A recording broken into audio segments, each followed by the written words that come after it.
Hey folks, welcome back to another fun-filled, action-packed, joy-inducing edition of CPAC Now. It's Thursday here in the swamp. The T might stand for surreal, because what a weird day we've had watching Joe Biden's press conference today. It gives me great pleasure to bring in a talk radio host who is a former journalist, and that's why I love him. That's why you love him.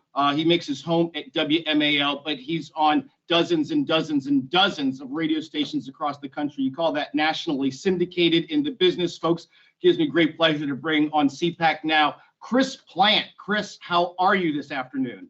Very well. Much the richer, I think, for having experienced Lunch Bucket Joe's first ever presidential press conference. It was inspiring. My faith in America has been renewed.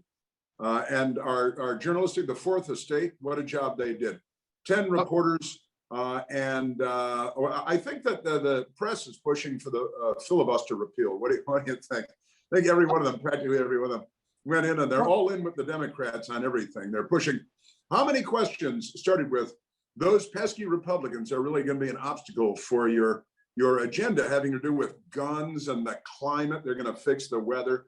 Joe Biden talked about how we got to rebuild streets because the water used to be 3 feet lower. I thought Barack Obama was going to fix that, slow the rise of the oceans and all that good stuff. I guess not.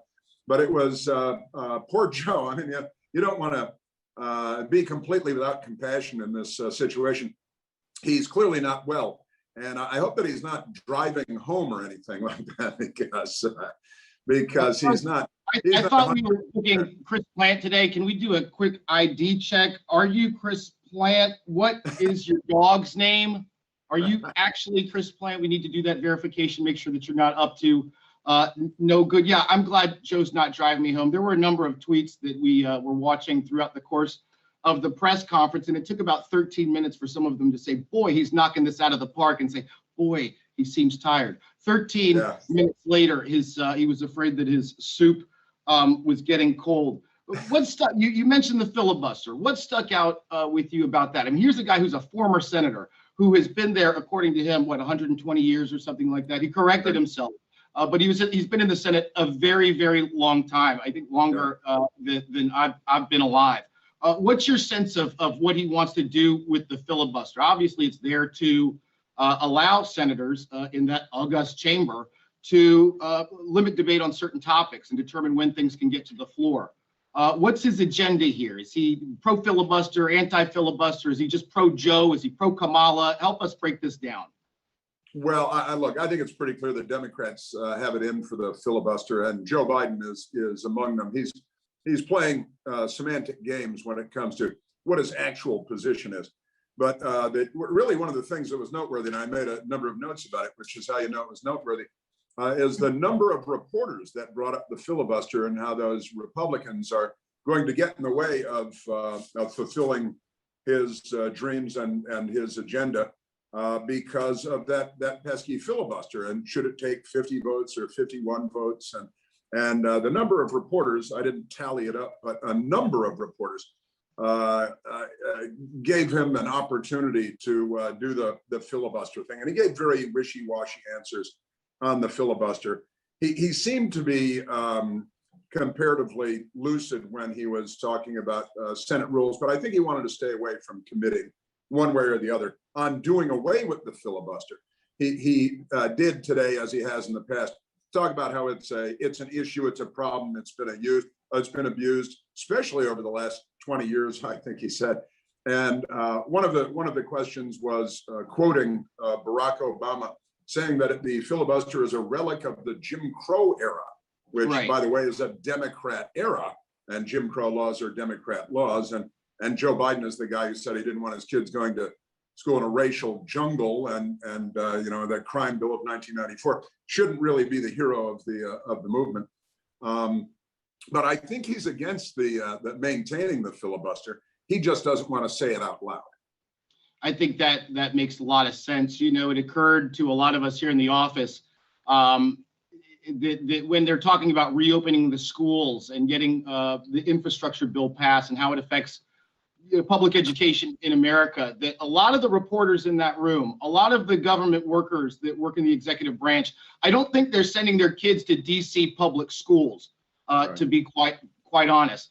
Chris, you worked at CNN for 17 years, I believe. You That's filed good. copy from Vietnam, Indonesia, Africa, from around the world. Grade the reporters who got to ask the questions. Were they lapdogs? Were they in the tank? Were they propagandists? There were some tough follow-ups at time, especially on the topic of immigration, on North Korea. They're obviously not being allowed to cover in a fulsome way what's happening at the border. Biden said, well, once my plan gets rolling along, then we'll let you in, which I presume is going to be 2023. Or whenever he says something just to make the issue go away or pretend. Conservatives aren't going to let that happen. But grade the reporters and their performance. We didn't see any over-the-top Jim Acosta type of things. It seemed somewhat reasonable. Am I wrong? No, no, you're right, of course, and it's nice to see the White House and the press corps in harmony once again, which is what we saw. And you're right, there were a couple of questions, there were a couple of follow-ups. I think Kristen Welker of NBC News asked a couple of questions about the border, and she was talking about her experience running into a couple of small children. I think she said a 10-year-old, an 11-year-old, or a 9-year-old and a 10-year-old that had walked to the southern U.S. border from Central America. And Joe Biden talked about the wristbands. He only partially understands this, I think, that the kids were found to be wearing with phone numbers on them. Call somebody at this number. Those wristbands, as I understand it, based on some not bad reporting, come from the cartels and the smugglers who put the color-coded wristbands like you get when you go to a bar at Mardi Gras or something, or to a concert. The colored plastic wristbands are put on by the smugglers, and they're color-coded to show whether they've paid their freight, whether they are okay with this group of smugglers, with that cartel. President Biden, interestingly, made reference to that. I think not fully comprehending what he was talking about. But let's see, Kristen Welker, Cecilia Vega of ABC News, couple of decent questions about the border and people saying that they're coming because of him. And again, he shows all of his teeth. He's not really smiling. He's just baring his teeth. But he deflected, for the most part, the questions. He blamed President Trump, of course, for the situation at the border, which is laughable on its face, but not that it's going to be reported that way. Honestly, I have many notes here, a couple of pages, only a couple of pages of notes. But there were, I think, the NBC News White House correspondent, the ABC News White House correspondent, I think asked decent enough questions. I think they got great answers. And when you blame President Trump for it, and one of them, it may have been Cecilia Vega, actually pushed back a little bit and saying, well, your predecessor can't be blamed for all of this. The policies changed when you came in, and he didn't have the greatest answer. He spoke for some time on various topics without conveying a great deal of information. Let me get your take on one more thing before I let you go, because I know you have things to do. Be sure to listen to Chris Plant on the WMAL.com website. I listen to the entire roster of shows all day, but from 9 to 12 Eastern, that's when Chris broadcasts, and it's 3 hours of joy for his audience, which it makes me happy. It puts a smile on the face of everyone here at CPAC. I thought they kept the wrist on Joe Biden's band to make sure that when he wanders off site, the alarms go off and they know to go retrieve him from the Green Turtle when he goes to get a beer there. How much of this exercise, this press conference that we watched, is an antiquated model after Trump shattering the way that presidential information is shared with his Twitter account, knowing everything that's on his mind, literally everything, in a 24/7 kind of way. This feels like, Nixon and Dan Rather or something, or Reagan-esque. Is the day of presidential press conferences, I mean, this is regressive. Should we be even doing this in the first place? Isn't there a better way to get information out of the White House than this? Well, not this White House, and I mean, really, they're not. They like to talk a good game on transparency, but they don't follow through. They don't come through at all. It's generally the lip service is generally good enough for the White House press corps today. No, I think we need to keep this model. I do. I think President Trump, of course, broke the mold on this and so many other things, and he would stay at the press conference until they were all exhausted. He would answer. Oh, now he did spend 11 minutes. Not that I was counting with Yamiche Alcindor. And I lost track of which news organization she's with, but 11 minutes with her, with follow-up after follow-up, and still not a great deal of information, except the Republicans are bad. Don't you need to get rid of the filibuster? And I mean, for me, a couple of other highlights talking about opening up Fort Bliss in Texas and how he called the Secretary of Defense, and they're going to make 5,000 beds available at Fort Bliss, as though this is a great victory, a great solution of some kind, which is extraordinary. And he also said that President Trump, no president allows children to starve to death at the border on the other side of the border. That's right. Except Trump, he said. Nobody allows the kids, because they care very deeply about the children, and funding for Planned Parenthood. Two things, kids and funding for Planned Parenthood. But no president would allow children to starve to death at the border except for President Trump. And that was, that was a shining moment, I think, in presidential press conferences. And he talked about how Trump dismantled the infrastructure. And what they did in reality was, in the Trump administration, was scale down the infrastructure because they had reduced the flow by 80% in most instances. So, you wouldn't maintain 500% of capacity if you didn't need it. So that's what the Trump administration did. Chris, you're in luck, because our next segment, my friend and colleague, your friend and sometime colleague, Mercedes Schlapp, is going to have a chance to sit down with Texas Attorney General Ken Paxton for some on-the-ground reports from what's happening down there at the southern border. Folks, go to WMAL.com. 9 a.m. to noon and listen to Chris Plant. Like I said, you won't be disappointed. He's somebody I spend 3 hours a day with, just like you spend 3 hours a day with Rush Limbaugh. Rest his soul. Chris is somebody you can spend 3 hours a day with, and he will make you laugh, cry. He'll make you smarter. He's a reporter with real chops who's giving his opinion, and he knows the difference between facts and opinion. Please, I encourage all of our CPAC activists to go give Chris a listen. And if your local conservative talk radio station doesn't carry the Chris Plant Show, light him up, baby. Give him a call and say, boy, you need to cover Chris Plant on our stations here outside of the DC area. Chris, thanks for joining us, man. Thanks for having me, and I appreciate it very much. I hope I didn't, eat up too much of your time there. Dude, you just keep doing what you're doing, because it makes all of us smarter. And now let's take a look at what Mercedes Schlapp had to say with the Texas Attorney General Ken Paxton, and that'll give us some sense on what's really happening down on the border, since Joe Biden doesn't want anybody to know what's happening down on the border. We'll be right back in just a moment with CPAC Now. Now, while I know you all are missing Matt Schlapp, he's somewhere in Florida while I'm stuck in the swamp. But I have got a very special guest joining us, and we're having an exclusive interview tonight with Attorney General from Texas, Ken Paxton. Attorney General, it's great to see you again.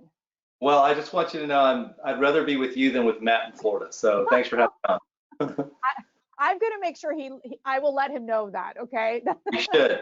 He's keeping busy, but I thought it was really important to talk to you specifically on what we're seeing at the border. First of all, can you just describe the stress, the situation that we're seeing right now in Texas?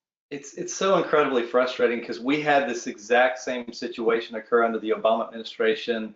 He was very inviting to people to come across the border illegally. And so we dealt with this 4 years ago, and then President Trump was handed that problem, and he started to address it. And it took time, but he started to address it with building the wall, with encouraging border security to do their job, with the, you have to stay in Mexico policy before your hearing. And it really was working. And so to see President Biden basically on the first day invite people to come across the border and say, we're not going to deport you. And even though we've sued him over that, and supposedly, he stopped, we're in a position now where it's out of control again. And it's even worse now because you have so many people coming across with health issues with COVID, and supposedly that's been a big issue in the Biden administration to restrict people, but apparently that doesn't matter as it relates to people coming across the border. But Attorney General, you didn't get the memo, right? Because President Biden is blaming President Trump for the surge at the border. Is that the case? Yeah, I've actually heard that. I don't understand it. It doesn't make any sense because that wasn't occurring prior to the open invitation to cross the border by the Biden administration. I don't think anybody believes that, even the liberal media. That just doesn't go anywhere. When you look at the numbers, it doesn't make sense to say that this was occurring under President Trump. It was initially. He certainly inherited a huge problem from President Obama, but he definitely started to address it in a positive way like I've never seen before. He did the best job of any president that I've seen dealing with at least our border in Texas, which is the longest border that we have.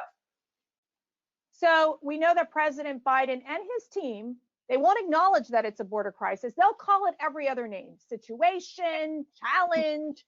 They'll circle back with you when it comes to answering the border questions. But now what we're seeing is President Biden has made an executive decision to make Vice President Kamala Harris in charge of handling the border crisis. What's your expectation? How do you think she's going to handle this?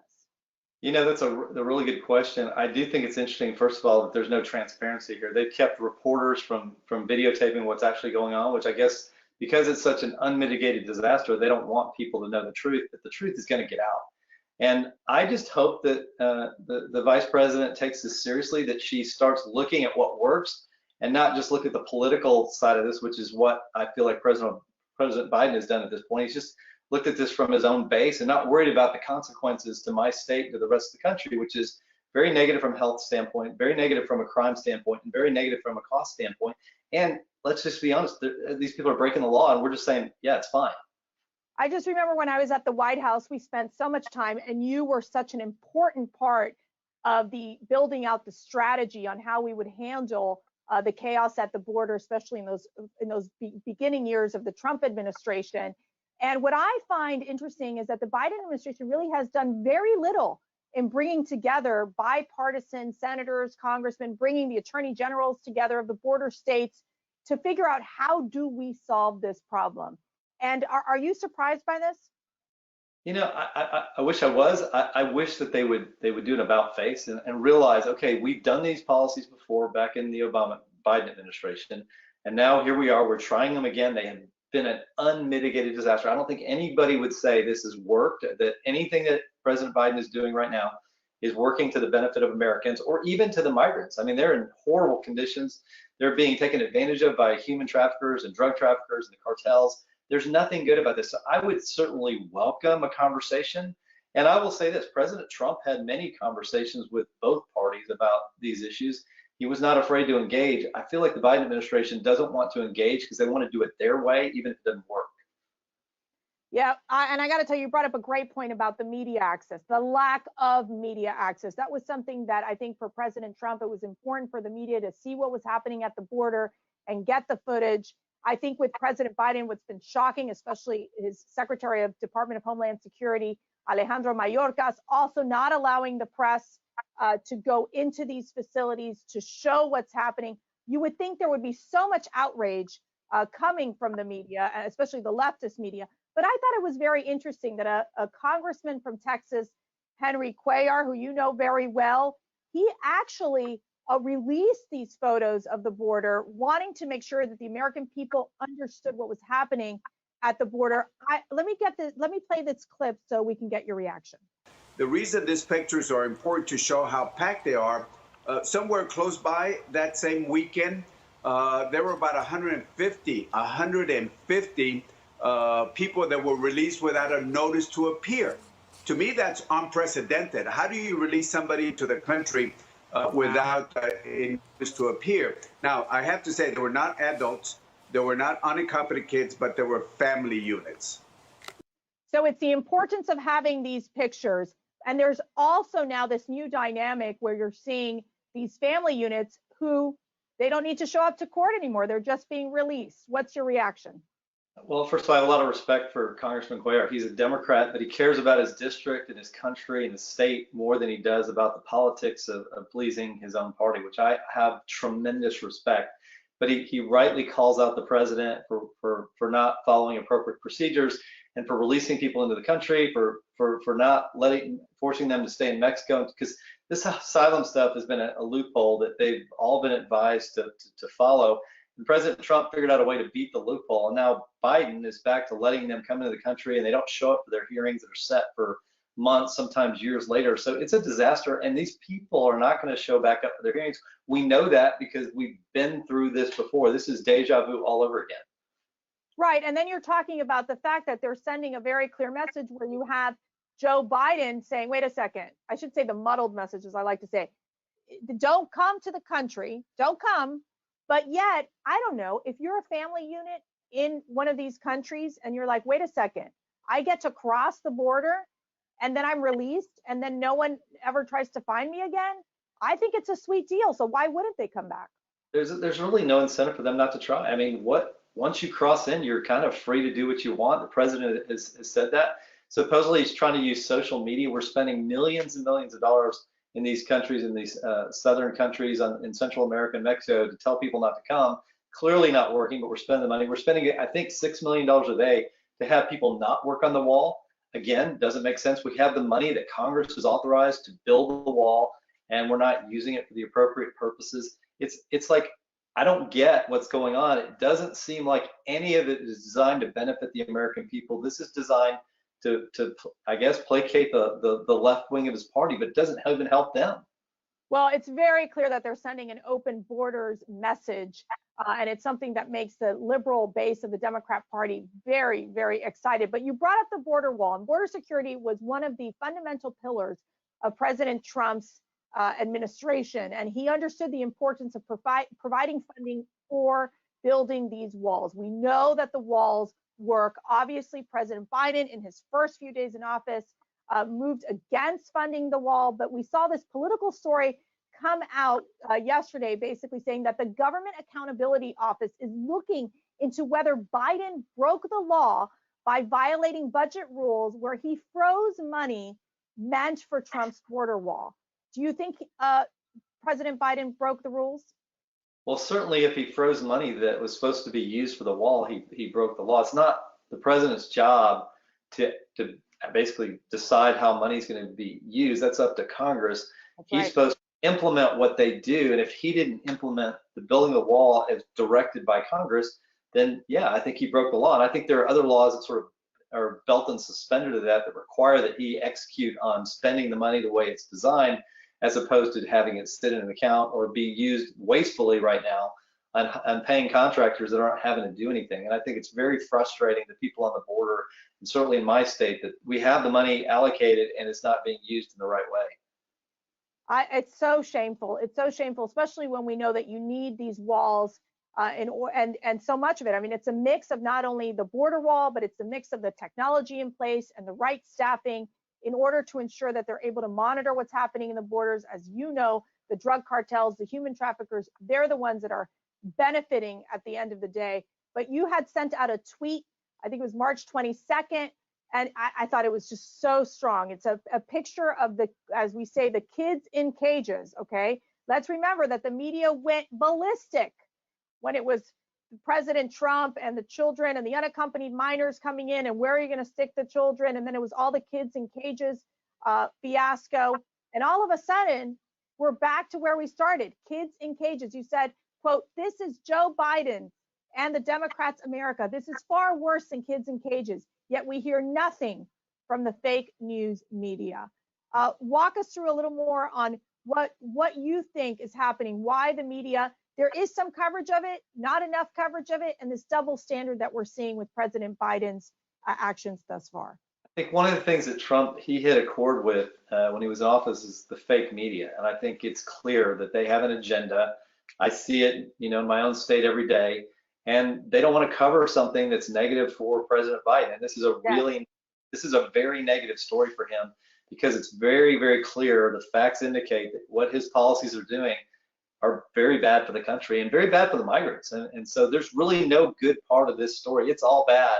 And he's been very defensive about it and blaming Trump for his problems that he created. And the media just doesn't want to touch it. So I think that a fellow Texan rancher agrees with you, Attorney General. His name, John Saunders. He's a rancher near Laredo, Texas. I'd like to play for you this clip and get your reaction. We got a real problem down here. I mean, this happens all the time. You said 20 times. It happens about 20 times per year, actually. So we have a property on the highway not far from the river, and when they're getting chased by law enforcement, these usually human smugglers, they just turn off the highway at full speed, mind you, and just go straight through the fence, straight through the gate, whatever it is, and go till they can't go anymore, and then they all bail out, and they're all running across the property. Attorney General, obviously, it's so frustrating for these landowners. I mean, what can these ranchers do? Well, it is frustrating, and it's putting people like him at risk. I mean, we've had people that have been killed by these cartel members. I've talked to families that have lost and I just wish the president would come down and address those people. Just go to the people that have suffered because of these policies of letting people cross the border so easily, including these cartels. We're going to see more of that. So unfortunately, I don't have an answer for these people. If the president is not going to protect the border, this is going to be our life along the border, and there are going to be people that are harmed, that die because of it. And I wish the president would at least face those people. What else can we do to stop these human traffickers? So, in Texas, we've got people down there. We've got state police down there. They can arrest people for violating state law, but we cannot do anything about federal law. We have, unfortunately, the Supreme Court came in on a case with Arizona and said that this is the purview of the federal government. I do think we're going to continue to challenge that, because I don't think that the federal government should be able to make law and then not enforce it and abdicate their responsibility and then say somehow the states can't do anything about it. That doesn't make any sense, especially when you're putting people in harm's way, which we are, and you're putting states in a really awkward position of having to fund all of this. We ought to be able to do something about that. Now let's shift gears. We know that President Biden right now is looking to basically put some more gun control in place, whether he moves it through executive order, obviously in working with Democrats in Congress. Now, we did see this horrific tragedy that happened in Colorado this week.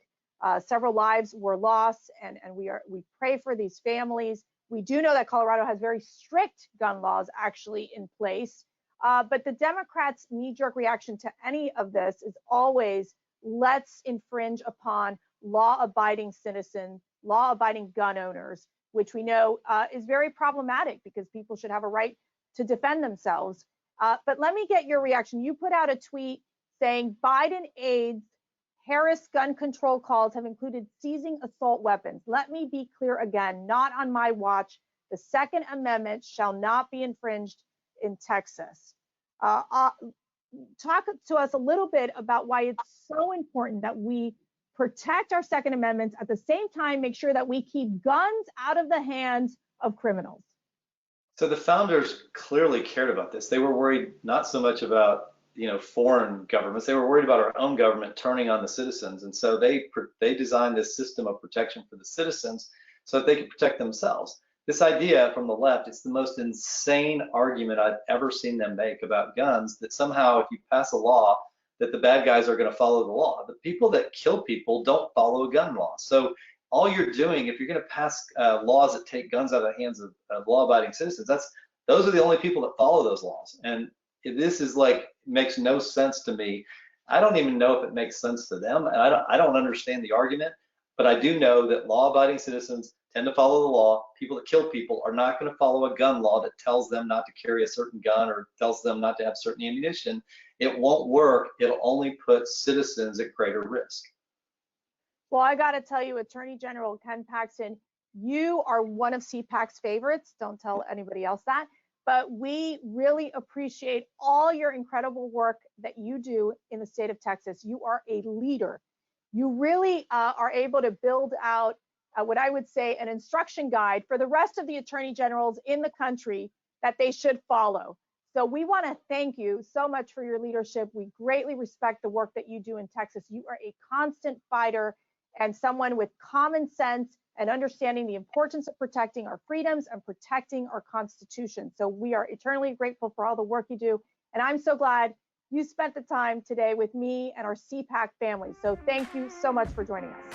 Hey, I really enjoyed it. I'm glad I'm not in Florida. I'm glad I'm here right here with you. So thanks for having me on. Great. Thank you so much. All right. Have a great day. Before we close, I want to highlight for Women's History Month a spectacular woman, someone who I had a chance to spend time with this week. Her name is Jackie Siegel. You might know her as the Queen of Versailles. Yes, that is correct, the Queen of Versailles. But we had a great opportunity to really talk to her about her foundation, Victoria's Voice Foundation. Her husband, David, and herself lost their 18-year-old daughter tragically to a drug overdose. And so they've been inspired to get involved and change lives and start this organization on behalf of their daughter, Victoria. And they spend time really bringing awareness to this issue of opioids, drug addiction, and focusing on saving lives, especially teenage lives. And so I wanted to make sure that you hear a little bit about Jackie Siegel. She actually spoke at CPAC addressing this critical issue. So we'll be going to that clip shortly. But remember, before we go, to make sure that you follow us at Twitter, Instagram, Facebook. Just go to @CPAC. Make sure that you're getting all of our updates every day. It's important for you all and all of us to stay connected during this very critical time. And now let's play a little bit of the CPAC panel where Jackie Siegel, the Queen of Versailles, talks about her foundation and the great work that they're doing to stop drug addiction. And we went on a national level. We went up to Washington, D.C. We formed the Victoria's Voice Foundation. We help pass laws. We passed the CARA Act. Because of us, 5 years ago, no one talked about the drug epidemic. If your daughter or son died, it was always like, well, they just went to sleep and never woke up. But they don't say, well, it was because of cocaine or overdose with the fentanyl and stuff. But now that we're talking about it, now we know that these drugs are laced with fentanyl, that the real problem's out there. And we hope we can deter people that are taking street drugs from doing that.